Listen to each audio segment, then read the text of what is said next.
ବର୍ଷିୟାନ ସାମ୍ବାଦିକ ଗୋଲକ ସୁତାରଙ୍କ ଦ୍ୱାଦଶ ତିଥିରେ ଶ୍ରଦ୍ଧାଞ୍ଜଳି ପ୍ରଦାନ।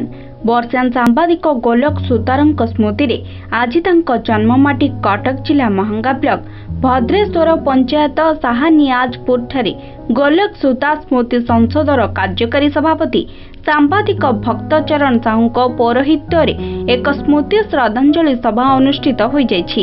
ଏହି ଶତାୟୁ ସାମ୍ବାଦିକ ତାଙ୍କ ସାମ୍ବାଦିକତା ଜୀବନ ମଧ୍ୟରେ କୃଷି ସମସ୍ୟା ସାହିତ୍ୟ ସଂସ୍କୃତି ବଜାୟ ରଖିବା ପାଇଁ ଏହି ଶତାୟୁ ସାମ୍ବାଦିକ ତାଙ୍କ ସାମ୍ବାଦିକତା ଜୀବନ ମଧ୍ୟରେ କୃଷି ସମସ୍ୟା ସାହିତ୍ୟ ସଂସ୍କୃତି ବଜାୟ ରଖିବା ପାଇଁ ଯେଉଁ ଯଶ କୀର୍ତ୍ତି ଅର୍ଜନ କରିଯାଇଛନ୍ତି ତାହା ଚିରସ୍ମରଣୀୟ ବୋଲି ଶ୍ରଦ୍ଧାଞ୍ଜଳି ସଭାରେ ଯୋଗ ଦେଇଥିବା ବିଶିଷ୍ଟ ବ୍ୟକ୍ତିମାନେ ମତ ପୋଷଣ କରିଛନ୍ତି। ଏହି ଶ୍ରଦ୍ଧାଞ୍ଜଳି ସଭାରେ ବହୁ ବିଶିଷ୍ଟ ସାମ୍ବାଦିକମାନେ ଯୋଗ ଦେଇ ଏହି ମହାନ ଆତ୍ମାର ସଦ୍ଗତି ନିମନ୍ତେ ଶ୍ରଦ୍ଧାଞ୍ଜଳି ଅର୍ପଣ କରିଥିଲେ। ସ୍ୱର୍ଗତ ସୁତାରଙ୍କ ଜୀବନ ଦର୍ଶନ ଉପରେ ଆଲୋକପାତ କରିବା ସହ ତାଙ୍କ ଫଟୋ ଚିତ୍ରରେ ପୁଷ୍ପ ଅର୍ପଣ କରିଥିଲେ।